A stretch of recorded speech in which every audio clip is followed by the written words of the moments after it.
May dumating pala akong parcel. Ito nga pala yung ginagamit ko sa muka. Ang pangalan nga pala ng brand na to ay Honest Glow. Nagamit ko na nga pala to ng 1 month at napakaganda rin ito sa balat. Glass skin soap na nga rin pala to at may kasama ng pampaputi. Kung interesado kayo, lalagay ko na lang yung link sa comment section.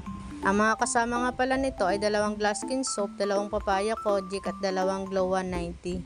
Nung Monday nga pala nagkasakit yung bunso ko dahil sa pag-iipin ang taas ng lagnat niya. Kaya ito tayo, walang tulog at puyat na puyat. Ayaw nga rin pala niyang nalalayo sa akin, gusto niya lagi lang nakadikit. Awang-awa nga rin ako sa batang to dahil panaiyak siya. Ito yung mahirap sa batang to kasi maindahin siya kapag may nararamdaman siya. Sobrang magkaiba sila ng kuya niya kasi yung kuya niya kapag nagkakasakit okay lang kahit may ginagawa ako. Itong batang to nagpapalapag lang kapag tumalab na sa kanya yung gamot. Ang sarap nga pala ng tulog niya dito kasi napakain ko na siya at napainom ko na rin ng gamot. Kaya ayan, pinagpahinga ko muna.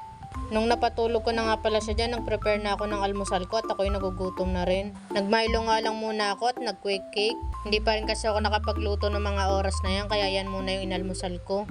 Nung matapos naman ako mag-almusal at nagising na yung aking bunso, nilabas ko naman at pinaarawan. Bihira ko nga pala siya malabas ngayon kasi ng mga nakarang araw panay ulan. Ang tumutubo nga rin palang ipin sa kanya ngayon ay yung bagang, kaya ayan ang taas-taas ng lagnat niya. Binilan ko na nga rin pala siya ng cold fever kasi ayaw niya magpalagay ng panyo sa kanyang noo. Nung mga oras na nga pala nito, nasa school yung kuya namin kaya medyo tahimik kami. 5 minutes nga lang pala kami nagpaaraw dito kasi medyo masakit na rin yung init sa balat. Ang hirap talaga kapag bata ang nagkakasakit no? Kasi bukod sa wala ka ng magawa, hirap na hirap din sila sa nararamdaman nila. Halos 3 nights din pala akong puyat sa kanya kasi binabantayan ko siya at yung pag-inom niya ng gamot. Kasi kapag nawawala na yung bisa ng gamot sa kanya, grabe siyang umiyak.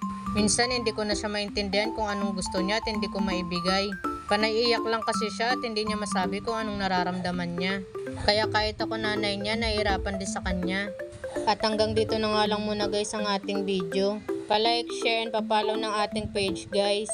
Salamat sa panonood. Bye-bye!